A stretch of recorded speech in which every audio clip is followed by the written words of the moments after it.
Texas A&M traveling to Neyland Stadium, squaring off against the Volunteers of Tennessee. Texas A&M coming off pretty brutal loss against Alabama. Brutal in the sense where it really felt like they could have won that game. A couple things go their way. Some coaching decisions were made. Tennessee coming off a really impressive win against South Carolina. I know it was at home, and I know that South Carolina's offensive line is not at a Power 5 level at all. But they really got off. They got after Spencer Rattler, guy who burned them last year, and they've made those adjustments. But I still got a lot of questions for both teams. I got a lot of questions for both teams. And we're like 6 games through the season, and it still feels like I'm learning about these teams, new things every single week. How do you feel about this game? Yes, I think again we just talked about in Oregon, Washington, home field. These conference games, it's really hard to go and win on the road. And obviously Neyland Stadium especially for Jimbo. Exactly, and Neyland Stadium is one of the hardest places to play for sure in the country, especially when Tennessee's playing good football. But also, like, do we even know about this Tennessee team? I still don't know because I was not really impressed with them in the beginning of the year. When I did my offseason breakdown, I was like, I don't know what I'm seeing in this team that everyone else is. And then they show up flat against Florida, and that's a Florida team that also got railed against Kentucky, and they beat South Carolina. But like, how good is South Carolina? I still, it's too early in the conference season for me to actually like have a good grasp on Tennessee. I think if Joe Milton shows up, and he's not the problem. I think he's played fine, but if they really open the offense up for him, obviously they got to figure out a way to replace Brew McCoy. Very sad injury that he occurred there, but I don't know. At this point, like, the drop off between Joe Milton and Max Johnson, I don't think is a ton, right? Max Johnson, I think he didn't play his best game last week. No, this is also a Tennessee defense that's nowhere near the talent and the athleticism that Bama has, especially along that front.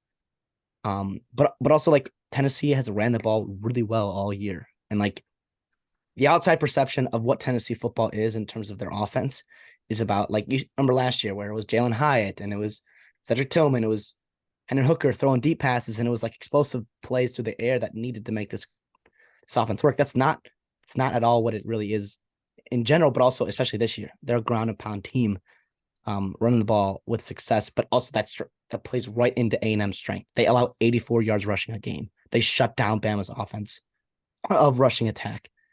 So I'm gonna go. So, man, but also schedule dynamics here. You gotta think about it. A&M, brutal physical game last week. Morally let down against Alabama, and Tennessee coming off a good win, and then also a bye week, and then coming back home. I mean, I'm gonna go A&M here, just because I don't love to Tennessee, win and straight up. I'm gonna take them to win straight up. I'll take the 3.5. I don't feel good about this at all. I'd rather bet the total of this game, which I think we'll see what happens in that. But yeah, you can go. See what do you got to say? Well, I'll tell you this, and the comment section can correct me if I'm wrong in this, but I believe Jimbo and the Texas A&M Aggies have lost their last 7 true road games. Their last 7, right? But here, let's play another game. Let's play a game of strengths and weaknesses, right? Tennessee. Now, if you were to tell me this before the season, I would have thought you're crazy. Joe Milton, 14th in the SEC in yards per attempt, 70th in passing yards per game. But their offense has been successful because they're 7th in the country in running the ball, 7th in the country in rushing yards per game. Completely flipped from last year. Credit to Josh Heupel making that flip, knowing his personnel. But at the same time, it feels like Joe Milton can get it out there. And let's also play another game, strengths and weaknesses for Texas A&M defensively. 9th in the country in rushing yards per game. Now, if you were to tell me that before the season, I would have been like, okay, so we got great linebacker play and we got growth on the defensive line. Both of those things are true. Going into the season, I would have made the argument that Texas A&M secondary was a top 10, maybe top 5 secondary, projected on paper based on the transfers that they got. And it has not been the way it has been horrendous, right? Now they stay in terms of like, passing yards per game, they're still doing pretty good because they faced Auburn, and New Mexico and Louisiana Monroe. Right. So the numbers still look good there. The pass defense has been what's been abysmal, right? But of course, Tennessee is not throwing the ball effectively right now. So when you're looking at strengths and weaknesses, A&M's defense kind of matches up well with Tennessee. And offensively, A&M's had a really, really tough time running the ball. And Tennessee struggled stopping the run against a team even like Florida, right? But then again, their pass rush has been really good, which has been a problem for A&M, right? Like getting pressure on the quarterbacks. So when I look at this, I hate the fact that I'm going to take A&M here, the points and the win straight up because of the matchup. I hate that I'm doing that, but I just like, in my eyes, this Texas A&M football team is better than Tennessee. But then again, like, we're gonna come back here, fast forward a couple days when we're doing the recap, and I'm gonna be going through.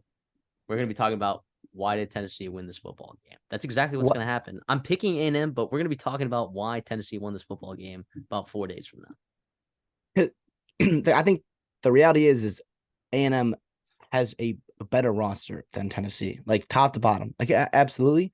And at this point, right, DJ Durkin, we know our thoughts about him. We don't have to get into him. If you're new to this show and just listening, you're a Tennessee fan, DJ Durkin is terrible. And we've known that for a couple years now. Regardless, I do like Bobby Petrino in this matchup. I think he can get it done against Tennessee.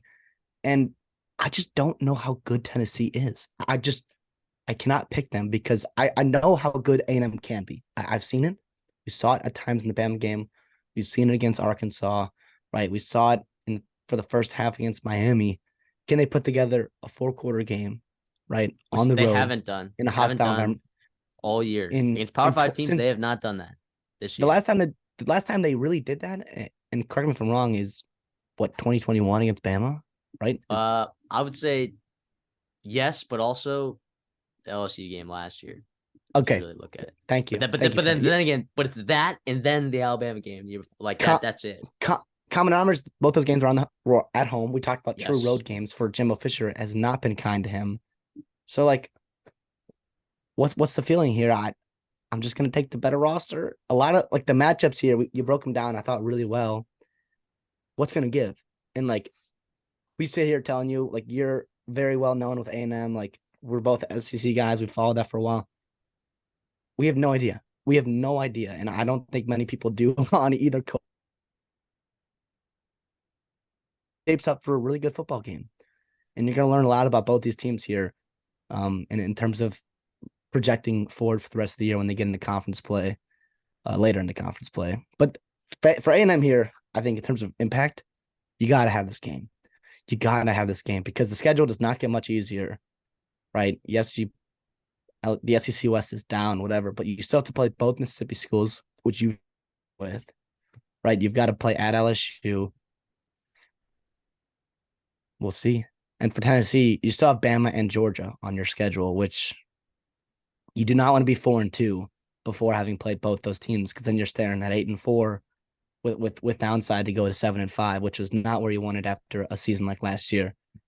So we'll see. We'll learn a lot about both these teams, and regardless, that environment's gonna be awesome. We'll see what happens.